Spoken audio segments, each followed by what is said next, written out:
नमस्कार, बुलेटिन में आप सभी का बहुत स्वागत है। आपके साथ मैं हूं दीपिका नेगी। बड़ी खबर के साथ बुलेटिन का आगाज करते हैं। 21 क्विंटल प्रति एकड़ धान खरीदी का वादा आज बीजेपी की तरफ से किया गया। अपने घोषणा पत्र में 3100 रुपए प्रति क्विंटल धान खरीदी का वादा किया। साथ में 1200 रुपए विवाहिता महिलाओं को भी मिलेगा। देखिए, यहाँ पे महिलाओं को भी साधने की कोशिश की गई और 1 लाख खाली पद 2 साल में भरने का ये वादा किया है और 18 लाख पीएम आवास बनेंगे। तेंदुपत्ता 5500 रुपए प्रति बोरा खरीदने का वादा किया है। तेंदुपत्ता संग्राहकों को 4500 रुपए बोनस मिलेगा। कांग्रेस ने यहाँ पे 4000 रुपए बोनस देने का वादा किया था, लेकिन यहाँ पे 500 रुपए ज्यादा 4500 रुपए देने का ये वादा बीजेपी की तरफ से किया गया है और 500 नए जन औषधि केंद्र खोलने का भी वादा किया है। पीएससी भर्ती घोटाले की जांच की जाएगी, क्योंकि यहाँ पे देखिए सीजीपीएससी का मुद्दा बड़े ही जोरों शोरों से बीजेपी की तरफ से उठाया गया था और यहाँ पे कहा गया कि अगर सरकार बनती है तो घोटाले की जांच भी होगी।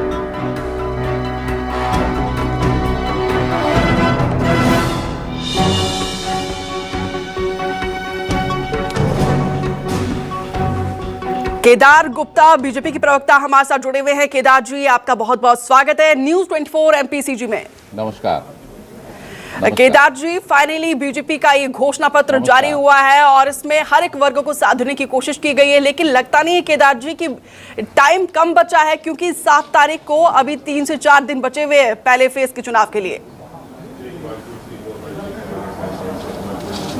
देखिए, मीडिया तंत्र इतना मजबूत है और भारतीय जनता पार्टी बस्तर और सरगुजा का भी अलग घोषणा पत्र लेकर आ रही है और बस्तर में हमारी आज ही प्रेस कॉन्फ्रेंस है। इसके साथ ही जो इन्फ्लुएंसर हैं वो सारे और पोर्टल और आप लोगों के माध्यम से जनता तक पहुंच जाएगा।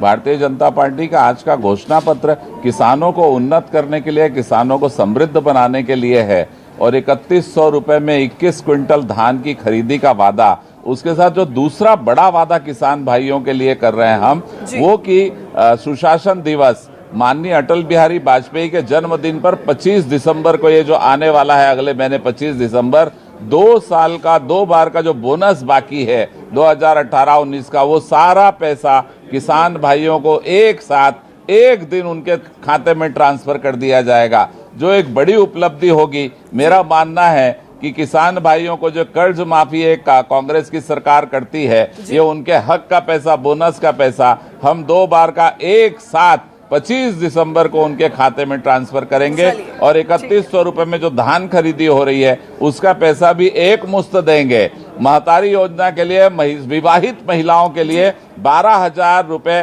प्रति वार्षिक उनको सहयोग प्रदान किया जाएगा और विद्यार्थियों के लिए बड़ी सूचना मैं आपको दे रहा हूं, बड़ी घोषणा की है कि यहाँ पर Chhattisgarh medical institute of technology के साथ और मेडिकल की पढ़ाई के लिए छत्तीसगढ़ के स्तर पर यहाँ कॉलेज और यूनिवर्सिटी को डेवलप किया जाएगा और उसकी स्थापना की जाएगी। तो मुझे ऐसा लगता है महिलाओं के लिए, युवाओं के लिए और किसानों के लिए ये एक अच्छा घोषणा पत्र है और इससे छत्तीसगढ़ प्रदेश के मन की बात जो हम कहते थे कि घोषणा पत्र में आएगी, वो सामने आ गई। मन की बात को आप लोगों ने घोषणा पत्र के जरिए लाने की कोशिश की है, ऐसा आप लोग कहते हैं। अनिल जी, यहाँ पे देखिए इस घोषणा पत्र में हर एक वर्ग को साधने की कोशिश की है, कुछ ना कुछ यहाँ पे लाया गया है। आपकी एक शिकायत थी कि किसानों के लिए कुछ नहीं है। यहाँ पे देखिए केदार जी ने एक एक करके तमाम उन बातों का जिक्र किया है कि किसानों के लिए क्या और कब किस तरीके से दिया जाएगा। दीपिका जी, आपके लोकप्रिय चैनल पर केदार जी ने जिस बखूबी, जिस वाकपटुता से वो 2 साल के बोनस जो रमन सिंह सरकार ने नहीं दिया था, वादा खिलाफी की थी किसानों से, उसको लेकर कैसे वो बात साध गए, 18-19 पहुंचा दिया उन्होंने उस बात को। असल में वो रमन सरकार का वो बोनस है जो किसानों से धोखाधड़ी करके इन्होंने नहीं दिया था और कांग्रेस की सरकार से हमेशा कहते थे भैया वाला बोनस आप दे दो।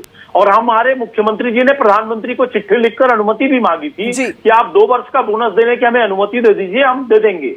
तो आप बड़ी बात ये देखिए कि हमेशा छलने का काम, हमेशा गुमराह करने का काम भारतीय जनता पार्टी ने किया। दीपिका जी, एक बड़ी बात यह है जो माननीय भूपेश बघेल जी और कांग्रेस की नीति थी, पूरे देश में राहुल जी की नीति थी कि किसानों पे फोकस होना चाहिए, वो देश की रीढ़ की हड्डी हैं। आज भारतीय जनता पार्टी को पहली बार किसानों पर अपनी राजनीति केंद्रित करनी पड़ी, किसानों की बात करनी पड़ी। लेकिन दुखद बात यह है कि अभी वे कर्ज माफी की बात नहीं कर रहे हैं। अभी भी ये उसी 3100 रुपए को बोलते हैं हम एक साथ दे देंगे, किस्तों में देते थे। ये KG to PG की बात नहीं करते हैं। ये कर्ज माफी की बात करते हैं किसकी? 12.5 लाख करोड़, 12.5 लाख करोड़। देखिए 9,000 करोड़ हमने पिछली बार सिर्फ किसानों का माफ किया था। 12.5 लाख करोड़ राइट ऑफ के नाम पर ये उद्योगपतियों का, 4-5 पूंजीपति उद्योगपतियों का, अरबपति जो इनके दोस्त हैं उनका माफ करने के लिए तैयार हैं। 8-9 हजार करोड़ का महज कर्जा है। केदार जी कैसे जवाब देंगे? क्योंकि देखिए लगातार ये आरोप तमाम कांग्रेस शासित राज्यों के मुखिया की तरफ से, तमाम कांग्रेस नेताओं की तरफ से लगाया जाता है। आपके पास सरकार वादा आप जुमलेबाजी बंद करें। जुमलेबाजी करने से कुछ नहीं होगा। यहाँ आपकी हालत पतली हो गई है। अभी तो खाली अनिल जी आपने बहुत टाइम लिया है केदार जी को इसी में आपकी हालत खराब हो रही, पसीने छूट रहे हैं, आप सीमित हो गए। अनिल जी उसी का जवाब मैं ले रही हूँ, 1 मिनट खत्म कर दिया अनिल जी प्लीज। जी केदार जी देखिए, भारतीय जनता पार्टी ने जो 3100 रुपए प्रति क्विंटल धान के रेट की बात की है, आप देखेंगे तो किसानों को उससे ज्यादा पैसा मिलने वाला है। ये अभी 2600 रुपए 2700 रुपए की बात करते हैं, 2800 तक पहुंचे हैं, पर भाजपा 3100 रुपए 300 रुपए क्विंटल ज्यादा देने वाली है। 2 बार का बोनस देने वाली है जो हजारों करोड़ रुपए होगा, और वो एक साथ उसका पेमेंट होने वाला है। तो निश्चित रूप से कहीं ना कहीं भारतीय जनता पार्टी किसानों को समृद्ध करने की ओर आगे बढ़ रही है और स्वावलंबी बना रही है। आत्मसम्मान के साथ जिएंगे। क्या कर्जा माफ कर्जा? अरे किसानों का पैसा है भाई, और भाजपा उनके हक का पैसा देगी। कर्जा माफ तो आप कर्जदार बनाते हैं किसानों को, भाजपा समृद्ध और आत्मसम्मान से जीने वाले किसान बनाएगी छत्तीसगढ़ वासियों को। 1 लाख बिजली के कनेक्शन आपने रोक रखे हैं किसानों के, और किसानों के हित की बात करते हैं। भाजपा जिस दिन सत्ता में आएगी उस दिन 1 लाख किसानों के जो पेंडिंग पंप कनेक्शन है तत्काल जारी करेगी। आप कहां बैठे? आप किसानों को कर्जदार बनाने वाली है कांग्रेस पार्टी, और भाजपा किसानों को स्वावलंबी बनाने वाली राजनीतिक पार्टी है। क्या वाकई में ऐसा है अनिल जी? देखिए, भारतीय जनता पार्टी किसानों से अपना हाँ ऐसा ही है। अभी 1 लाख पंप कनेक्शन का जवाब दें आप। इसका जवाब मैंने अनिल जी से लिया है। अभी आप जितना गुमराह कृष्णा था कर लिए। अभी देखिए 3100 रुपए इन्होंने कहा है, हमारा घोषणा पत्र धान की कीमत पर नहीं आया है। लेकिन बड़ी बात दीपिका जी ये है कि अगर 4000 भी कहेंगे तो किसान इनका विश्वास कैसे करेगा? जब आप 8 में बोलकर नहीं दिए, 13 में बोलकर नहीं दिए, तो किसानों से तो आपने अपना विश्वास ही उठवा लिया है। पूरी तरह से किसान आपसे नाराज हैं। केजी से पीजी तक जो शिक्षा की बात कांग्रेस ने की है, चाहे वो एमबीबीएस की भी पढ़ाई हो पोस्ट ग्रेजुएशन में, चाहे ग्रेजुएशन स्नातक स्तर की पढ़ाई हो, चाहे आईटीआई वगैरह हो, सभी जगह कांग्रेस ने मुफ्त शिक्षा शासकीय संस्थानों में देने की बात की है। भारतीय जनता पार्टी इस मामले में फेल है। बिल्कुल इसका जवाब देते हैं केदार जी। देखिए केजी टू पीजी बड़ा ऐलान किया है शिक्षा के क्षेत्र में। यहाँ पे मैं आप दोनों को रोकना चाहूंगी कुछ समय के लिए। रेजिडेंट एडिटर हमारे आशीष तिवारी जी के साथ बीजेपी की सह प्रभारी नितिन नवीन जी भी है।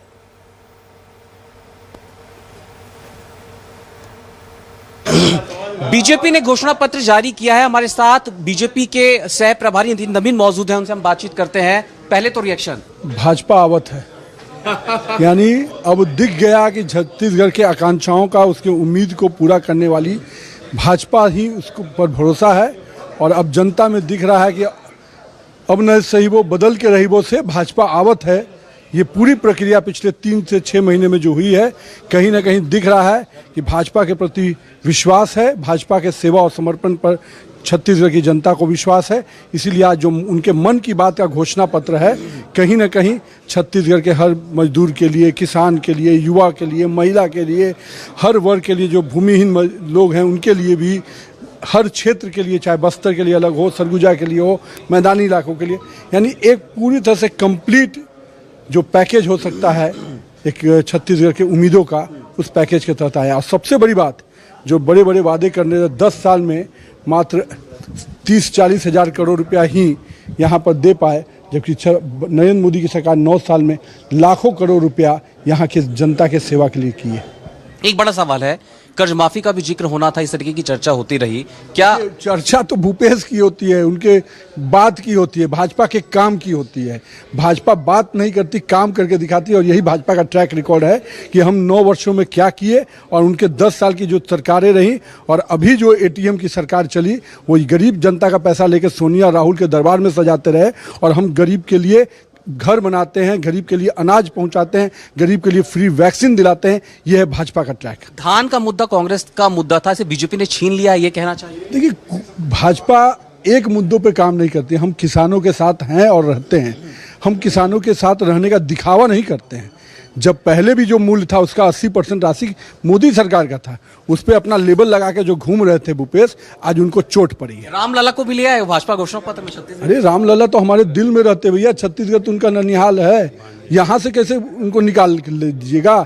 और ये जो नए राम भक्त बने थे, राम गवन पथ बनाकर और बाकी चीज़ें जो कर रहे थे, जो रावण के गुणगान करने वाले परिवार के लोग आज राम की बात करते हैं क्योंकि डर के है, चाहे वो कमलनाथ हो चाहे भूपेश हो। तो ये थे नितिन नवीन, बीजेपी के सह प्रभारी हैं और घोषणा पत्र पर अपना रिएक्शन दे रहे थे। नितिन नवीन यही कहते नजर आए कि 3 महीनों की मेहनत के बाद बीजेपी ने इसे तैयार किया है। लेकिन एक बड़ी बात, नितिन नवीन भी अब छत्तीसगढ़ी में अपनी बात कहते नजर आ रहे हैं, छत्तीसगढ़ के अल्फाज कहते नजर आ रहे हैं। यानी कहीं ना कहीं भूपेश बघेल सरकार ने जो छत्तीसगढ़ियत की छाप छोड़ी है, कहा उसका एक अंश बीजेपी में यहां पर दिख रहा है। लेकिन बीजेपी ने मैनिफेस्टो डिक्लेयर कर दिया है। अब चुनावी डोमेन पर यह मैनिफेस्टो जा रहा है। जनता तय करेगी जब 3 दिसंबर को नतीजे आएंगे तो किस घोषणा पत्र पर जनता का जनमत जाएगा, ये नजर आएगा। फिलहाल इंतजार करने की स्थिति है। कैमरामैन घनश्याम पटेल के साथ आशीष तिवारी, न्यूज़ 24 मध्य प्रदेश, छत्तीसगढ़, रायपुर। अनिल जी और केदार जी लगातार हमारे साथ बने हुए हैं। अनिल जी, अभी हमने नितिन नवीन जी से बीजेपी के सह प्रभारी से बातचीत की। हमारे रेजिडेंट एडिटर ने बॉडी लैंग्वेज उनका देखते ही बन रहा था, कॉन्फिडेंस एकदम 7वें आसमान पर। पहले कह रहे थे कि अब नहीं सही वो बदल के रही वो, अब कह रहे हैं कि बीजेपी आ रही है। भारतीय जनता पार्टी के पास सिर्फ अभिनय ही है। अभी अभी आप सुन रही होंगे, नितिन जनसेवक जी ने कहा कि 3 महीने हमने मेहनत करके ये घोषणा पत्र तैयार किया है। आप बताइए कि छत्तीसगढ़ की प्रकृति और संस्कृति का जो संवर्धन और संरक्षण और जो विकास हुआ इन 5 सालों में, वो कहीं नहीं है। छत्तीसगढ़ के 30 त्योहार, छत्तीसगढ़ के खान पान, छत्तीसगढ़ की संस्कृति, इसमें कोई शक नहीं है। अनिल जी देखिए, जो संस्कृति के लिए आप लोगों ने काम किया है वो वाकई में काबिले तारीफ है। राम बीजेपी का मुद्दा था, इसे आप लोगों ने कहीं ना कहीं हाईजैक कर लिया था, लेकिन धान तो ये आप लोगों का मुद्दा था ना। अब क्या लग रहा है आपको, बीजेपी ने इस मुद्दे को हाईजैक कर लिया है? देखिए, मैं आपको पहले भी कह चुका, भारतीय जनता पार्टी चाहे 4000 की घोषणा करे, छत्तीसगढ़ का किसान नहीं मानने वाला, क्योंकि रमन सरकार ने 15 वर्षों तक छला किसानों को। दूसरी बात, हमारा घोषणा पत्र आना बाकी है, अभी धान की कीमत का हमने खुलासा नहीं किया है। और तीसरी बात आपको बताऊंगा, छत्तीसगढ़ में 4 से 5 किसान रोज रमन सरकार में प्रतिदिन आत्महत्या कर रहे थे, आज वो आत्महत्याएं रुकी हैं। छत्तीसगढ़ के किसानों की कर्ज माफी उनको संवर्धन देती है। छत्तीसगढ़ का किसान, दीपिका जी, पैसे का संचय नहीं करता। जब उसकी कर्ज माफी होती है, जब उसको धान की कीमत मिलती है, तो उस पैसे से वो बेटे बेटी की शादी करता है, कृषि उपकरण खरीदता है, वो काला बाजारी नहीं करता है। छत्तीसगढ़ के किसानों को अभी भारतीय जनता पार्टी समझ ही नहीं पाएगी। कांग्रेस के प्रवक्ता सिर्फ एक मुद्दे को लेकर बार-बार वो टारगेट कर रहे हैं, किसानों को लेकर। आप लोग से किसानों को कैसे कन्विंस करेंगे कि बीजेपी किसानों के साथ है? देखिए, मैं क्रमानुसार उनकी बात का जवाब देता हूं। वो छत्तीसगढ़ी संस्कृति परंपरा की बात करते हैं ना, तो अरे भाई साहब, छत्तीसगढ़ तो भारतीय जनता पार्टी ने बनाया ना।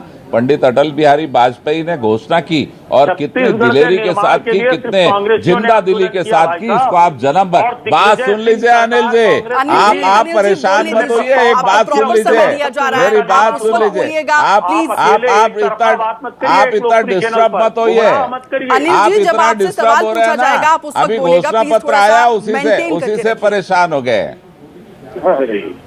जी केदार जी, देखिए, मेरा कहना है कि भारतीय जनता पार्टी के प्रधानमंत्री पंडित अटल बिहारी वाजपेयी ने छत्तीसगढ़ प्रदेश की स्थापना की। ये तो खाली शासन करने के लिए देखते थे मध्य प्रदेश से और छत्तीसगढ़ को लूटा करते थे। दूसरी बात, छत्तीसगढ़ी भाषा को राजभाषा का दर्जा दिलाने का काम भारतीय जनता पार्टी ने किया। तीसरी बात, गढ़ कलेवा जो छत्तीसगढ़ के व्यंजन है उसके रेस्टोरेंट सब्सिडाइज रेट पे खोलने का काम भाजपा ने किया। ये तो गेड़ी और भावरा खेलते थे मुख्यमंत्री आवास पे। अरे रेमबट गोली खेलना। पिछली कैबिनेट में जैसे कांग्रेस की सरकार आई थी 4 घंटे में किसानों के कर्ज माफी करके किसानों को अपने विश्वास में लिया था। इस बार भी ये बड़ा ऐलान किया है। ये सवाल ये है कि आप लोग किसानों को कैसे कन्विंस करेंगे कि आप लोग किसानों के साथ हो? भारतीय जनता पार्टी जो निर्णय कर ली है वो किसान छत्तीसगढ़ के जानते हैं कि भाजपा ने 15 वर्षों तक किसान भाइयों की सेवा की है और किसान भाई हमेशा भाजपा के साथ है। निश्चित रूप से पिछले बार हमने कहीं गलती की थी, धोखा खाए थे, इस बार वो धोखे से दूर होकर किसान भाइयों के साथ खड़े हैं। और मैं फिर से कहूंगा, जो युवाओं के लिए, जो विद्यार्थियों के लिए सिम्स की योजना आई है, Chhattisgarh institute of medical science और सीट की छत्तीसगढ़ इंस्टीट्यूट ऑफ टेक्नोलॉजी, ये दोनों चीजें छत्तीसगढ़ को एक विद्वता की ओर ले जाएगी। यहाँ के बच्चे पढ़े लिखे होंगे और ये हिंदी में पढ़ाई होगी। सबसे बड़ी बात, ये जो जितने बैठे हैं ये वोट लूटिया लोग हैं। शराबबंदी का वादा करके शराबबंदी नहीं करते, इन पर कौन भरोसा करेगा? बेरोजगारों को बेरोजगारी भत्ता देने की बात बोलने वाले बेरोजगारी भत्ता नहीं देते, इन पर कौन विश्वास करेगा? महिला गलती तो स्वीकार करिए कि पिछली बार जो गलती की थी इस बार वो आप लोग रिपीट नहीं कर रहे। फिलहाल आप दोनों का हमारे साथ जुड़ने के लिए बहुत बहुत शुक्रिया। यहाँ रुक एक छोटे से ब्रेक के लिए जल्द लौटेंगे।